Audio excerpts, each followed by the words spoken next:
This is episode number 28 with best-selling author and inspirational speaker, Jim Owen.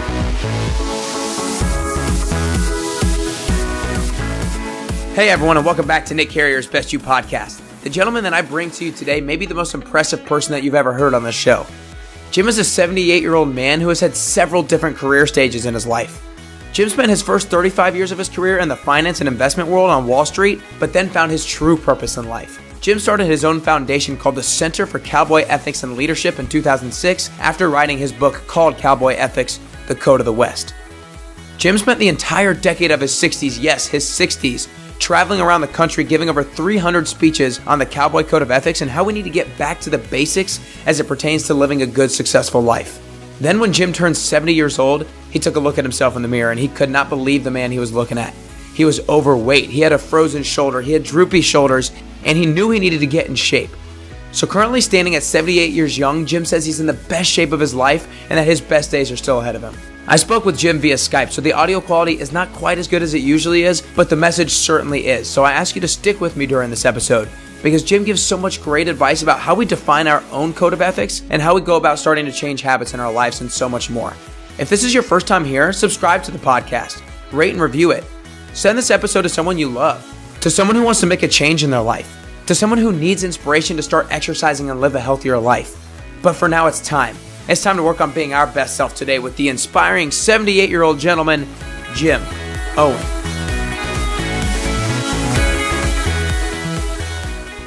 All right, what's up, everybody? Welcome back to Nick Carrier's Best You podcast. I'm really excited about today's unique episode. I have a man named Jim Owen here with me today, and if you've never heard of Jim Owen before, you need to go look up all the stuff that he's put out into the world and out into the universe up to this point in his life as he stands tall at 78 years young, and he's done just amazing things. And to give everybody a little context, Jim, you started off in the finance world and the investment world for about 35 years, and then kind of in the tail end of that career, you kind of had a realization of what your true purpose might be into inspiring others to become the heroes of their own lives, as you like to put it. And I basically kind of want to get into where that identifying the true purpose came from, because I know I've done a little research and seen that, you know, you would wake up in the morning and read the papers and read about scandal after scandal in the corporate world. And you used to be kind of proud of the corporate world. And when you saw things like that, you realized kind of like what is wrong with kind of the world and why are these scandals happening? So I was wondering, was there a particular scandal or a particular moment where you realized that you needed to take action and try to make a change in what was going on in the world? Well, Nick, I spent, just by way of background, I spent 35 years in the investment world. And I was always proud of the industry I was in. And that is until the early 20th century. If you remember, Nick, back in 2001 and 2 and 3, not a single day went by that there wasn't some scandal. Enron, it's a long, long list. And companies you thought, man, these companies stand for integrity and this, and they say, we put our clients' interests first. Oh, yeah? Well, we found out differently. And I asked myself the question, what can one person do? Now, I'm not on a high horse. I'm not goody-goody two-shoes. I don't put myself in some elevated, position. Nope. But I said, what can I do? Well, I've always liked the communication side of things my whole life. And I've always enjoyed writing. And I've written a wonderful book called The Prudent Investor that did real well back in, it must have been 30 years ago. So I wrote this book, you ready for this, Cowboy Ethics, what Wall Street can learn from the Code of the West. And I thought the book might sell 1,000 copies. And it's a coffee table book. And amazing photographs by a guy named David Stecklin, who was one of the original Marlboro guys. So if you don't like the writing, promise you'll love the photography. Cowboys, cowgirls, horses, sunsets, that kind of stuff. The book has sold 150,000 copies and still going strong. And so it's amazing. And what I realized was people are looking for something. And forget politics. I don't get involved with politics, Nick, or religion. Now, don't misunderstand me. I grew up with the Bible, but I don't wear that on my sleeve, and I don't try to force what I believe on anybody else. So this is more than just religion. It's how do you choose to live your life? And it all starts with that question, Nick, how do you choose to live your life? And so Cowboy Ethics, the premise was that we need to live by a code. And the Cowboys live by their code of the West. And it's just interesting how this thing took off. Live each day with the code, Nick, was never written down. And when I found this out, I said, I'm going to figure this out.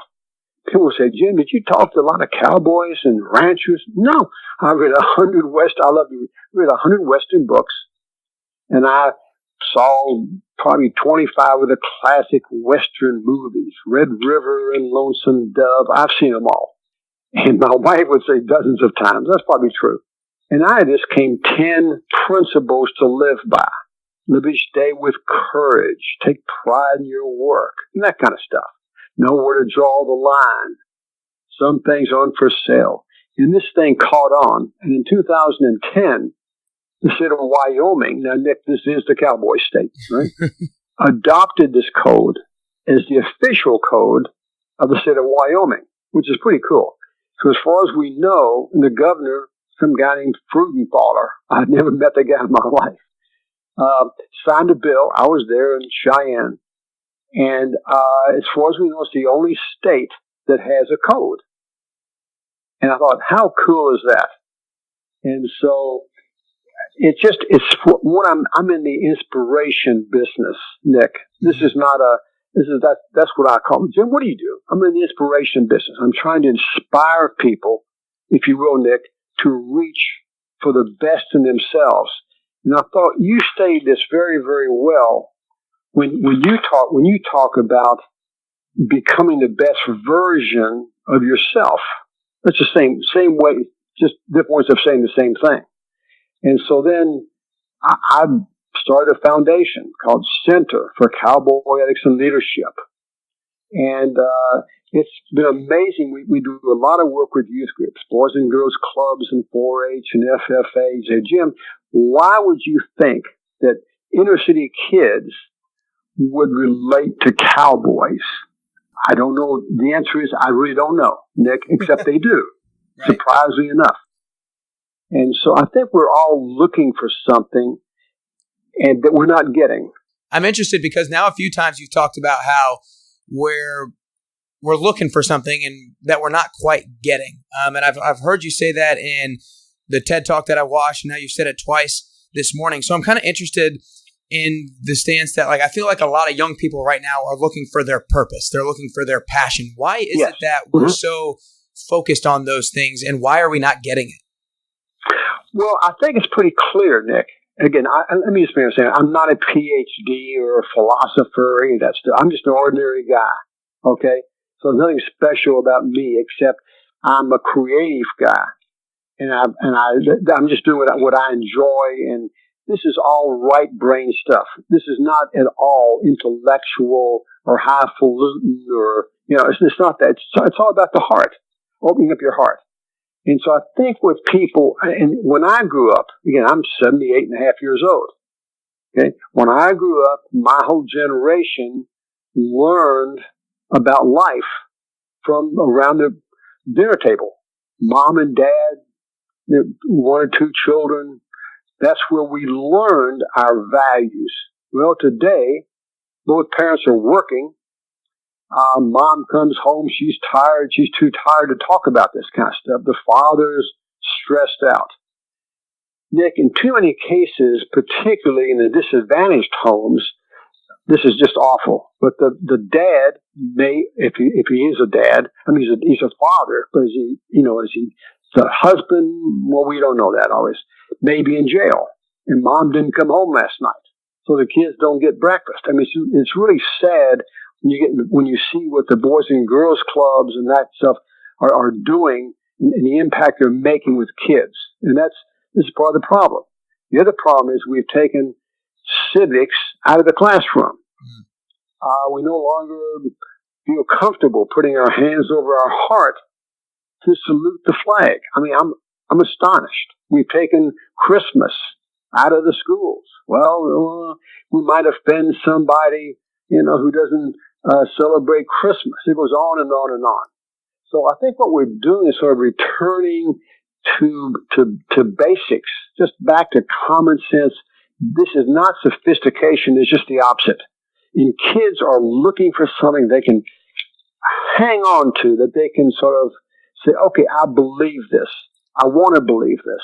So you feel like it's coming down to how the difference is in how kids are being kind of raised nowadays? You think it's kind of a different environment, which is why we're seeking more purpose and more things like that? Yep. Mm-hmm. Gotcha. And so, and I wrote the kind of, to put this in perspective, Nick, a couple of years ago, I wrote the 10th anniversary edition of Cowboy Ethics. It's actually, I think, a better book.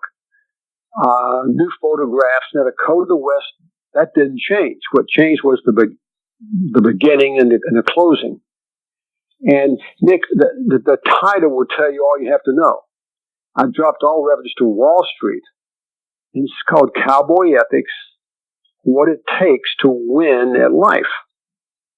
And when you read about some of these scandals, it makes you wonder, is that person winning at life? Yeah, it's true. He may have made a couple of dollars on some deal, but are you winning at life? And I think the older you get, the more you want to be able to look in the mirror and say to yourself, yes, I'm winning at life. It has nothing to do with making money. It has to do with being a good father, a good mother, a good parent, a good friend. Okay? Giving back. Being generous with your heart toward people who are less fortunate. So all these good things, to me, is part of, quote, winning at life. There's another part of winning at life, and this is my own transformation. Nick, when I turned 70, I was on the road for over 10 years. And I literally, it's hard to believe, I stopped counting. I gave over 300 speeches around the country and wore myself to a frazzle. And that was into your 60s that you did that? Yep. Mm-hmm. Jeez. So it's the wear and tear is not giving the talk. The wear and tear is getting from wherever you're living, across country. So to get to Boston or to get to Portland, Oregon, oh my gosh, and just getting dinner if you're lucky at 10 o'clock at night, getting up at 4:30 to catch a plane. And the truth is, I woke up and looked, on my birthday, actually, I looked in the mirror and said to myself, my God, I'm an old man. My shoulders were all slumped. My back, I had chronic back pain. Anybody's had chronic back pain, lower back pain, knows what that's like. It's like everything you do is, oh my gosh. Right. You can't even stand up straight. And both knees were shot. I was about 20 to 25 pounds overweight. And if that weren't enough, my right rotator cuff was frozen. Right. And Nick, I came across one statistic that changed my life. I think it's the Mayo Clinic that said this. It said, if you make it to 70 out of a very large population, now we're not talking about 10 people from Norway or something. This is like out of 100,000 population. Statistically, you'll live, on average, another 15 years. And I said to myself, if I feel this bad and look this bad at 70, can you imagine if I lived to 85? What's it going to look like? I mean, bring out the cane and the walker, because or a wheelchair maybe. And so I said that was all the motivation I needed to say, I got to do something and take care of myself. Mm-hmm. So the term I use, Nick, is aging well. I don't say becoming fit. I say aging well. It starts, I think, with, being more fit. And that's not bodybuilding or lifting heavy at all. It just means getting off the couch and doing something. So I wrote this book that came out a couple of years ago by National Geographic. It's called Just, J-U-S-T, Move, explanation, a new approach to fitness after 50. Yeah. So this is sort of what I'm into now, and I'm sort of like a man on a mission trying to tell every senior in America that you've got to get off the couch and do something. And I'm not saying, I've got the answer. Nope. But you just cannot sit there. You've got to do something, whether it's walking, stretching, light dumbbells, rolling. There's all kinds of things to do. But we've become a nation of couch potatoes. Right. And it's literally killing us. The average American over 20, the average American adult, would you believe, sits 8 to 11 hours a day. I believe it. It's pretty unbelievable. I believe it. Between sitting at a computer, riding in cars, watching TV, maybe even reading a book, 8 to 11 hours a day. So you can imagine how somebody's body must feel when they're, 60, 65, or 70 or older. But Nick, and I think your audience will understand this. If you're in the investment business and you're at all serious, you love research. Just if you don't, you shouldn't be in that business. So I love research. I love reading stuff, and that's just what I enjoy, like a hobby. So I started delving into fitness and, what do you do and this and that. And today, 8 years later, I'm in the best shape of my life. Okay? I've gone from being unable to do a single push-up to I do sets of 50. I can do, 150 push-ups, at 50 it'll crack. Don't do it every day because it's going to kill your shoulder, but I do it, once a week. And I have zero back pain, none. Now, maybe I've got, when I get in the morning, before my hot shower, there's a little, just normal stuff, but there's no chronic pain. And I've lost a good 20, 25 pounds. I weigh less than I did in high school. That's awesome. And I literally am in the best shape of my life. And so I call this the virtuous circle. And I think when you start getting older, you wake up one day and say, I'm at a crossroads. I have to make, and everyone has to make a choice. Okay. You can choose to get off the couch and do something. Again, I'm not telling you what you have to do. Because there are lots of paths to this. That's why we call this the art of aging well. There's no one size fits all. Okay. But you got to do something. And it's amazing that people who get on this path feel so much better, look so much younger, their confidence grows, and a much more positive outlook. That's all I can say. Yeah. And so it's been an amazing transformation, and my mission now through my foundation is just to tell the story. If I can do this, anybody can. So Nick, I'm not athletic particularly. I learned in high school, and football, but I didn't start. And I wasn't, some hero or athletic guy. I was just one more guy on the team, frankly. Right. And now it's like I've found my inner athlete, and I really enjoy going to the gym. Enjoy it. Say, I can do this. What else can I do? And I listen to my older friends who are, all they do is talk about, this hurts, that hurts. I've got to go to the doctor or whatever. And I don't tell my friends this, but the truth is, when you're older, you have a choice to make. Okay? I can choose to get off the couch and be active as opposed to sedentary, Nick. Or I can rely upon medication, and I can enjoy going to the doctor, because you will go to the doctor and you will be on heavy-duty medication if you don't do something to become active. I walk, regular basis, do high-intensity cardio. I do strength training 3 times a week.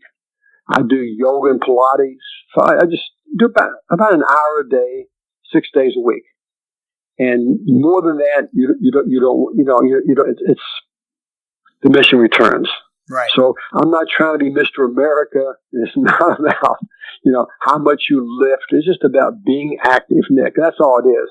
And what I tell people, and that's why I was so interested in what you're doing with your podcast, it really is about if you want to become the best version of yourself, you quote, ain't going to get there if all you do as you get older, sit on the couch or your favorite chair, because your favorite chair is not your friend, to put it bluntly. Mm-hmm. So, Jim, I'm interested, when you're at that point of 70 years old and you kind of realize that you were super out of shape, I think a lot of people are kind of maybe not at that stage in life, maybe a little bit earlier, but they feel like they've gone down the wrong path for too long and they're not really sure how to make the initial step.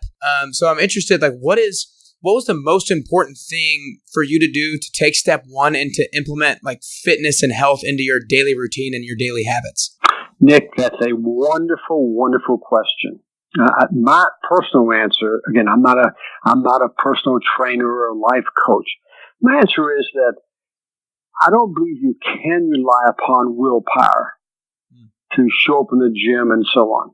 I think you have to make this a lifestyle choice, and I think you have to make it a habit. And what I did, don't ask me where this came from, I have no idea. I did a 30-minute challenge, 30-day challenge.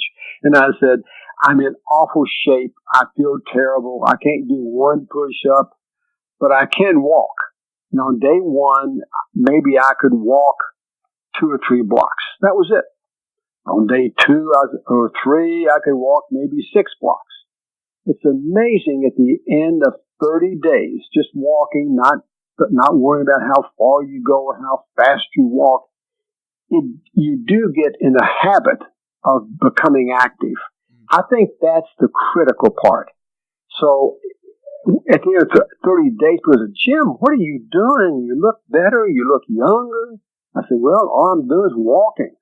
And now I look back and kind of laugh and say, gee, I was in awful shape. If all I could do was walk a couple of blocks before I was out of breath. Now I do, pretty high intensity cardio. But in the beginning, what I realized was, is there a secret is, small steps.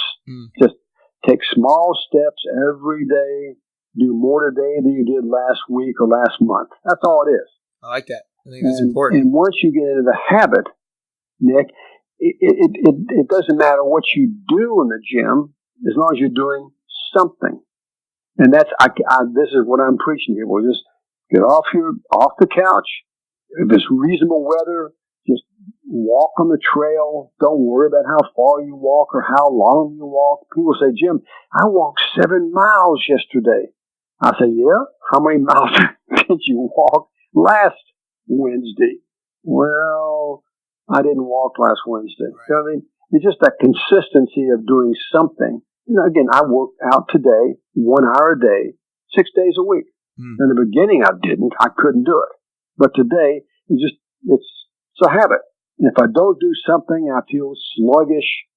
And I can only tell your audience, if there is a secret, it's think small steps over time lead up to big, big improvements. And I'm living proof of this. Yeah. So forget, overnight success stories, forget shortcuts, no such thing. There's no pill to take that's going to make you fit. You have to kind of show up, kind of do the work.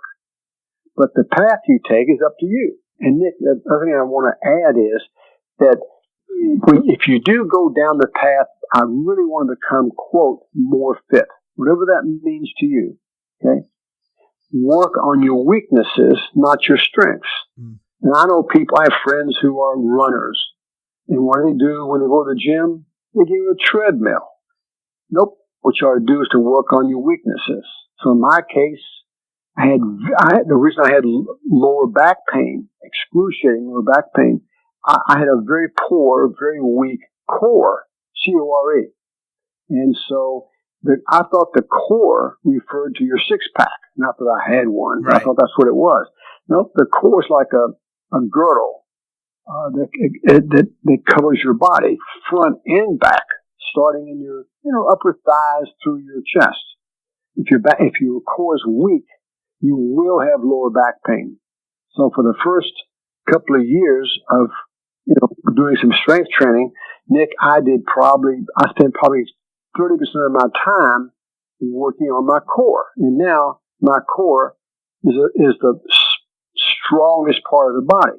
That's why I have no pain anymore. Pain's gone. Mm-hmm. Goodbye, pain. But I think it's really important that you communicate that, because I think a lot of people, when it comes to health and fitness, overcomplicate some things.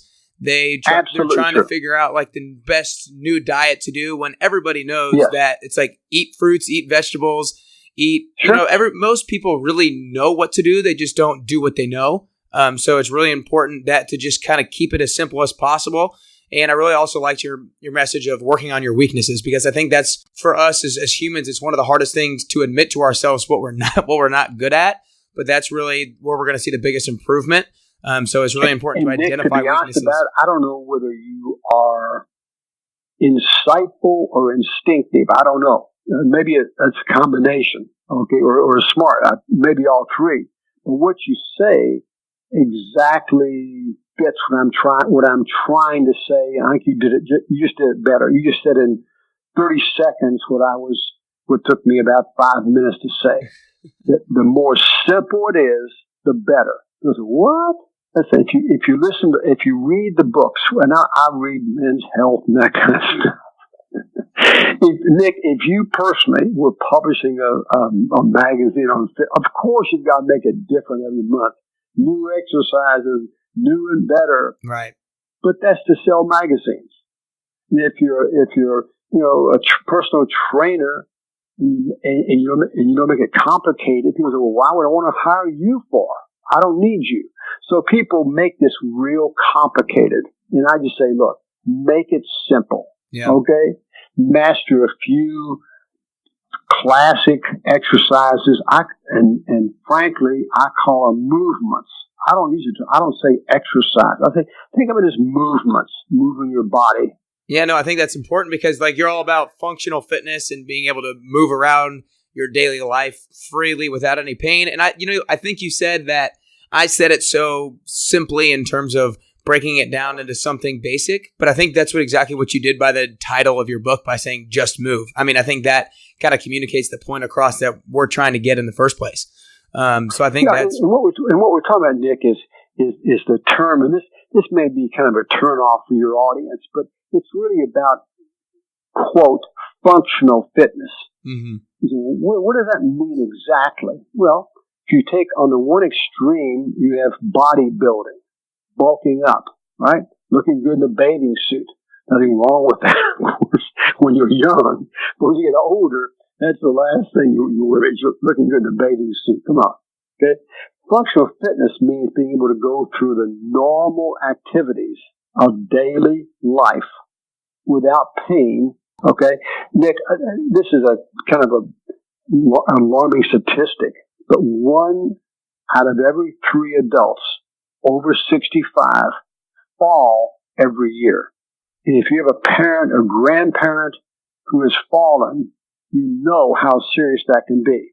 And the bad news is, if you fall once, statistically, you're going to fall again within the next 12 months. You say, well, Jim, an hour a day, how do you find the time? I say, do you know what percent of a day that is, Nick? It's 4% of your day. Now, I understand when you're 45 and you're raising a family, holding down a job and it's tough. Well, when you get older, presumably you're not, working quite as much. I hope you're not.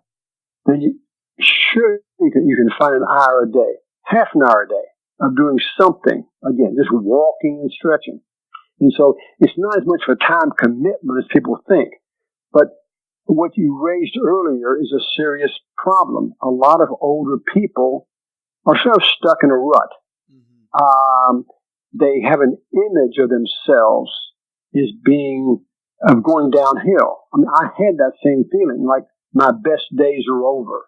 And people who feel that tend to withdraw from life. It's just the opposite of what you talk about in your podcast. they tend to withdraw from their friends, living by myself, living in a retirement home, whatever. And this is why loneliness, leads to depression pretty easily, and often to, excessive drinking. Right. And so all of this is about just reaching for the best in yourself. Mm-hmm. And I don't think you can do that unless you do something, work on something regarding fitness. I think one of the important things that you brought up there, Jim, was saying that like being part of becoming the best version of yourself. One of like the top things is everybody has to have some sort of health and fitness part of their life that is a priority. I think the one thing that I like to talk about is that you can't be the best version of yourself in whatever it is you're doing in your job as a mother, as a father, as a brother, sister, whatever role you're playing in your life. You can't be the best version of that self if you're not feeling healthy, if you're not feeling fit. So it's really important for everybody to have some sort of health and fitness priority in their life, and that can look different for every single person.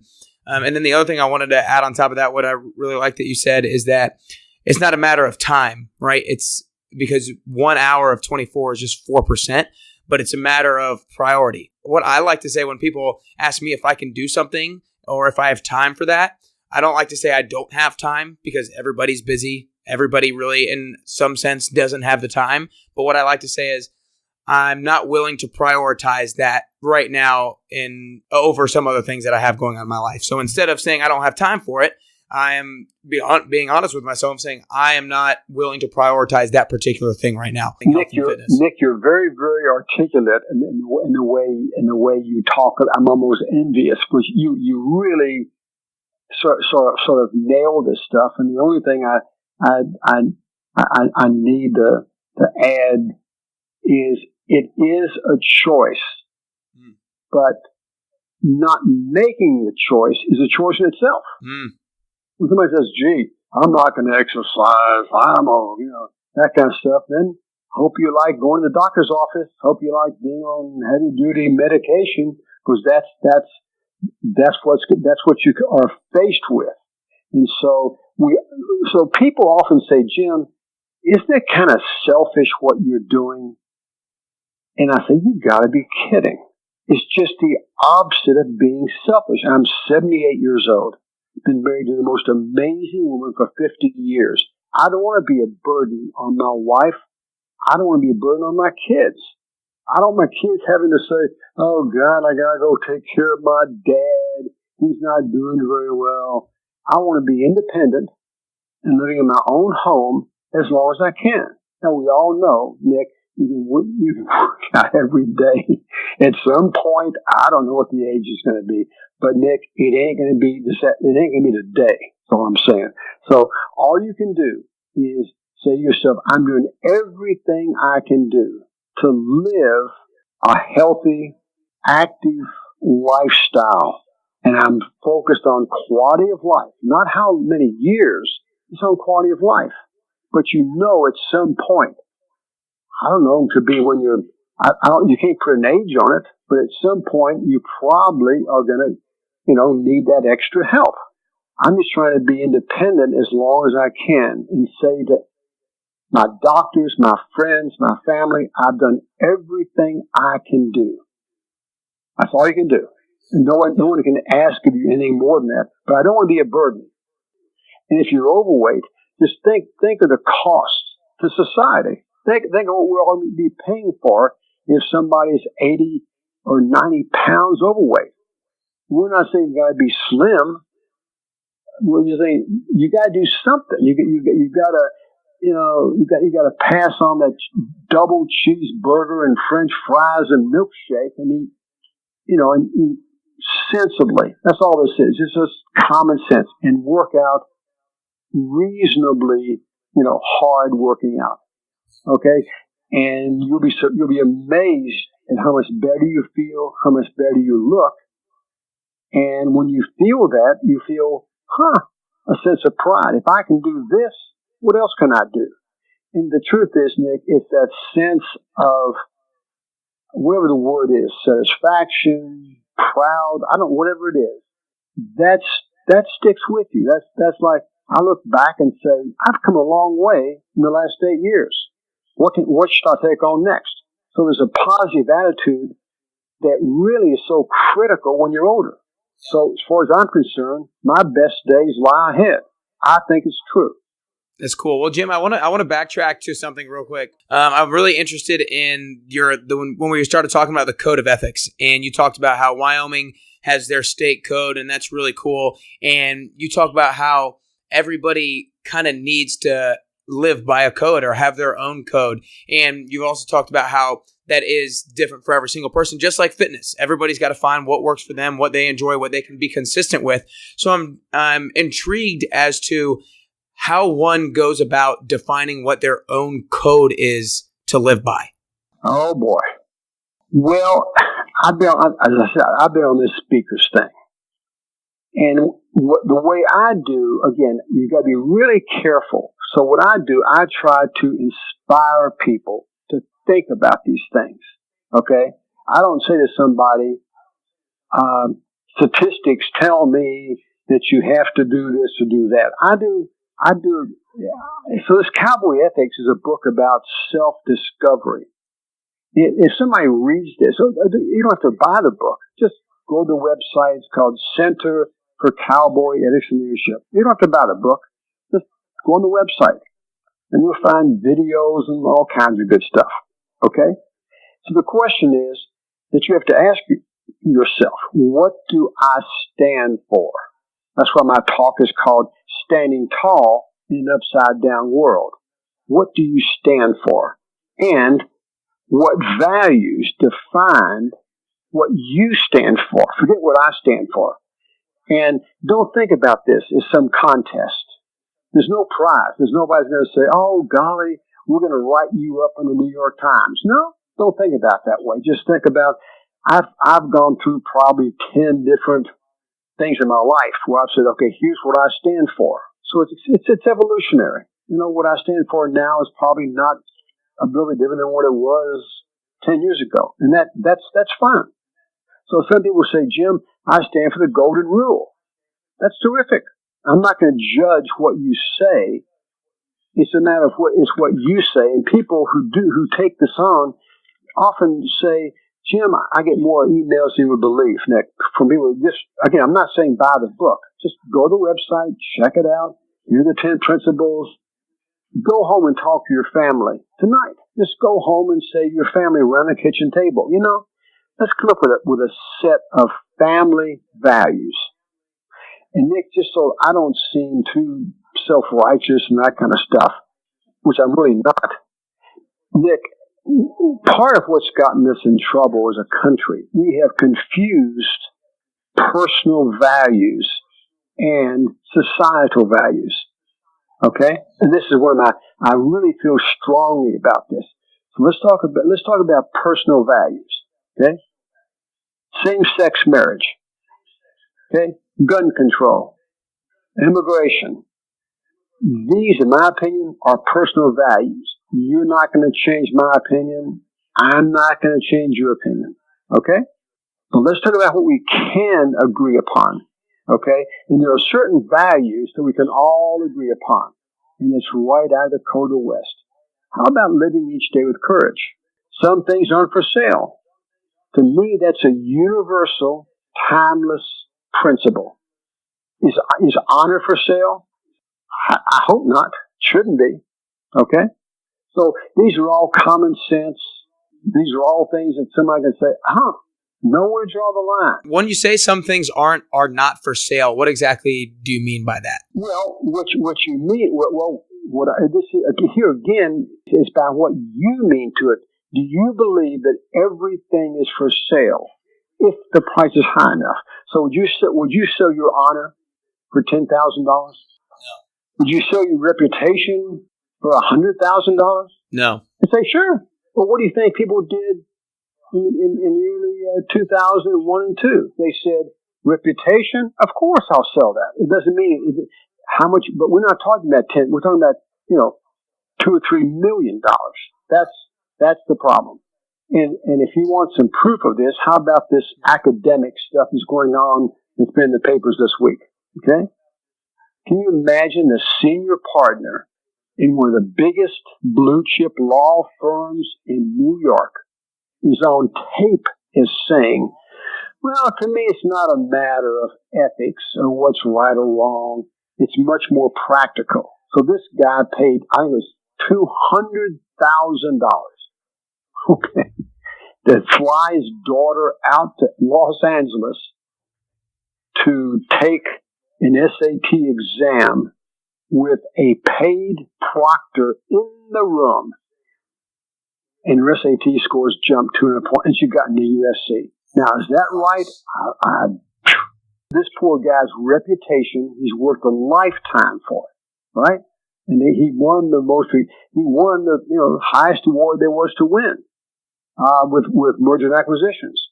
What's his client's going to say? If this guy would lie about this, what else is he lying about? It was reputation should mean, nope.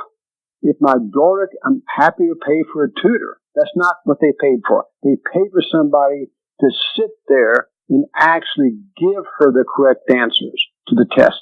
That's what they did.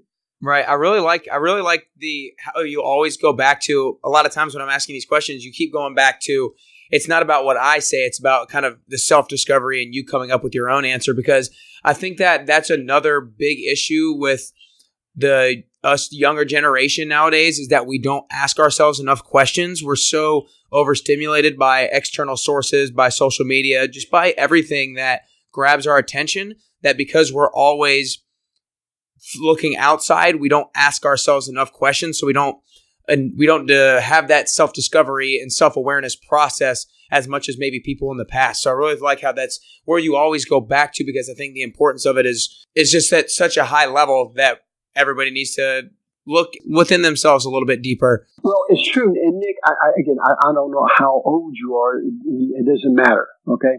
But if you were to talk to your father or your grandfather, they said the same thing I'm saying. So there's nothing new about this.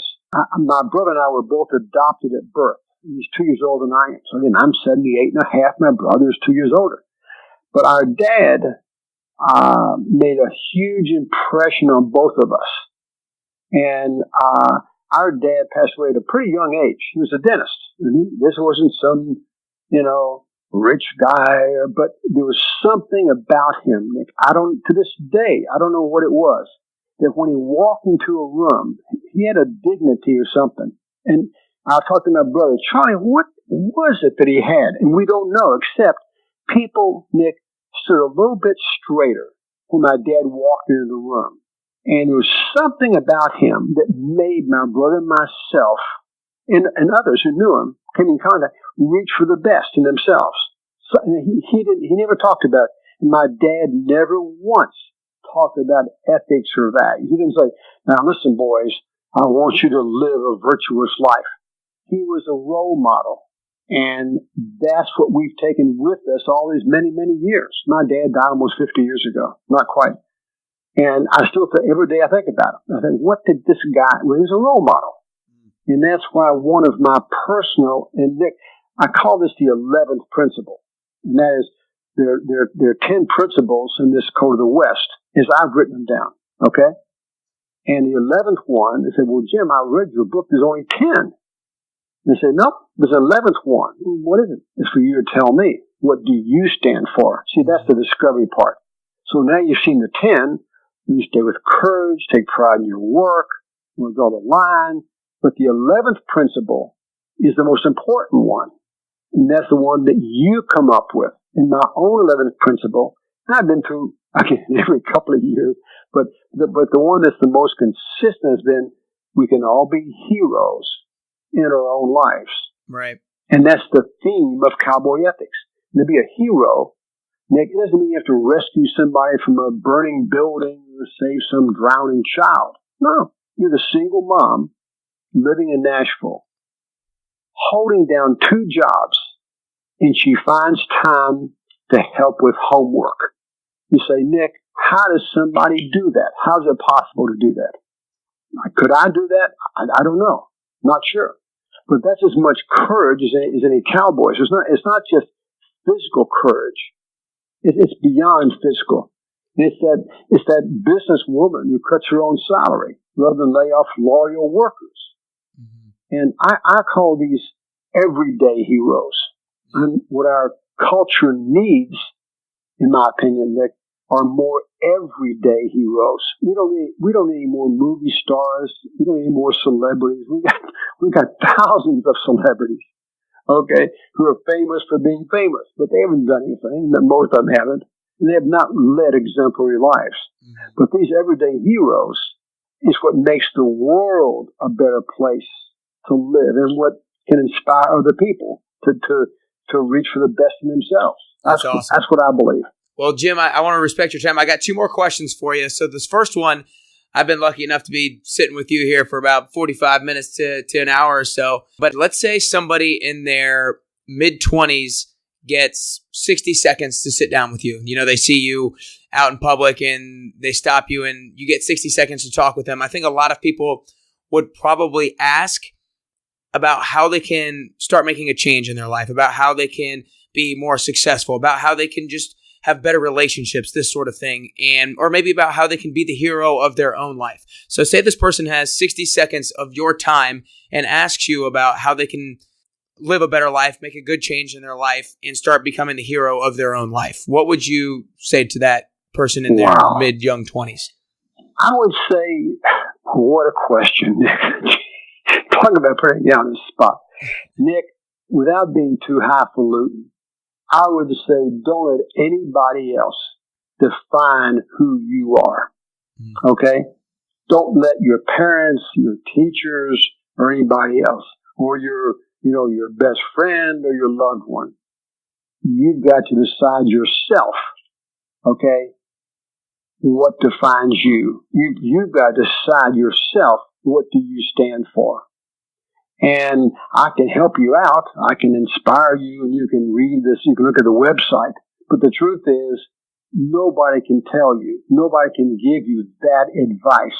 That you only learn when you venture out in the real world. The other thing I would say is put the smartphone down. Spend more time one-on-one with people. And open up your heart, because it's not left brain. It's all, in my opinion, 100% right brain. Opening up your heart to other people. I see people with 21, 25. Their whole life revolves around this quote smartphone. I don't own a smartphone. I don't want people texting me all day or whatever the hell they do. I don't tweet. I don't do any of that stuff.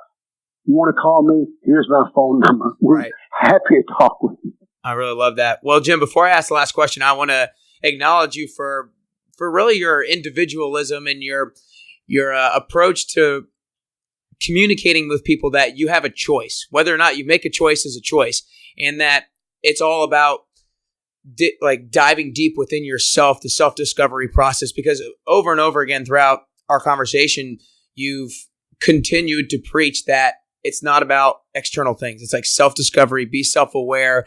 Don't let others define who you're going to be. You define that for yourself. And I think that is one of the biggest things lacking in our society today, is that we're always looking for external things to change before we change ourselves. So I think I just want to acknowledge you for always going back to that and keeping that as your roots. I always ask the same last question to every single person on the show. And it goes like this. You know, we've communicated about becoming the best version of yourself. And for me, I believe that becoming the best version of yourself is a constant journey. I don't think we're ever at the best version of ourselves. I think we're always either growing or dying every single day. And we always got to be working on growing until our last day. So my question for you personally is, if you could currently work on or do 3 things to become closer to the best version of yourself, what are those 3 things that you could currently do, or 3 things that you could currently work on? Well, clearly one is I need to be a better listener. Mm-hmm. And Nick, I've been married to the most amazing woman 50 years, and I still, as a guy, have a hard time listening. And I'm learning, and she'll tell you, Jim's better than he was. He has a long way to go. And this is absolutely true. I've got to become a better listener. So it's that talk less and say more. It's that kind of philosophy. And the second thing is, I think I need to really work on the idea that it's the small things in life that really make the difference and sort of define who you are. I don't think it's the grand gesture anymore. I kind of used to, maybe. I don't think so. I think it's a small thing. It's just showing kindness to people who cannot give you anything. And that's the mark of a true gentleman, to use that word, old-fashioned word. But it's that being civil to people who have nothing to give you. And I'm working on that as we speak. And I want to be known as somebody who treats people equally, regardless of their status. Okay? And finally, and it kind of goes along with this, the truth is, I want to be a better friend to my friends. And I sometimes get so caught up in what I do creatively. Like when we hang up, I'm going back to writing. I write every day. And I say, that's great, Jim, and you've turned out some wonderful things, but are you really a good friend? I can do it. Let's just say I can do a whole lot better than I've been doing. So if a man, when a man has his last breath, if you can say, I count 4 or 5 people, that's my family, who I regard as good friends, I think you've done a pretty good life. And along with that's the idea of leave it better than you found it is another thing really I'm working on. And if you can look back on your gravestone, somebody wrote down, Jim left it better than he found it. That means that you were a good person in life. It has nothing to do with how much money you made, how famous you are. Nothing. It means that you made a difference in people's lives. And it goes back to my father, I think. He inspired me to try to lift up other people. And I think that's what you're doing with your podcast. You're lifting up people. And let's face it, we all need that, Nick. I mean, nobody is so strong. Oh, I don't need other people, or I'm good by myself. I don't think that person exists. Because we all have tragedy and sadness in our lives, so we can all be that friend that somebody can count on. And those are 3 things that I'm working on. I want to be a better friend. Yeah, well, I think those 3 things are really admirable, and I think that it's really cool that you all identified basically a lot of different weaknesses that you think you might have. And, we touched on earlier about how important it is to identify weaknesses and to start taking action on those things. So I think those are 3 super admirable things and great things. And I appreciate you spending the time to come here and join me today, Jim. Well, Nick, my hat's off to you. I really, your audience is lucky. I think to hear your message, and I am genuinely grateful that you would want to even have me on. This has been wonderful. I hope it's been helpful to your listeners, but I think you're on the right track, and I think you're making a real difference in a lot of lives, Nick. I have to tell you that. And I've not met you before. Why would I blow smoke? I have no reason to at my age. But the minute I heard about what you were doing, I said, this is really interesting. So thank you, Nick. I really appreciate it.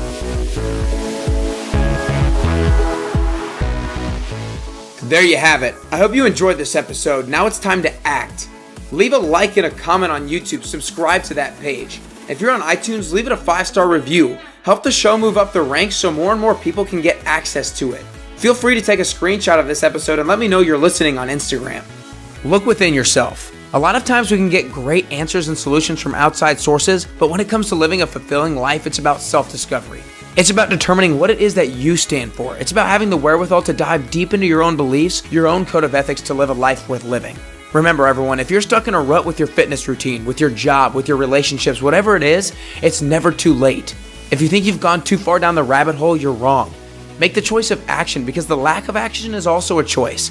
And once you've chosen to move, start small. Take baby steps, because that's what's going to lead to consistency and long-term results. Thanks so much for listening. Keep taking consistent action every single day. Now it's time to go out and upgrade yourself today to get closer and closer to your best you.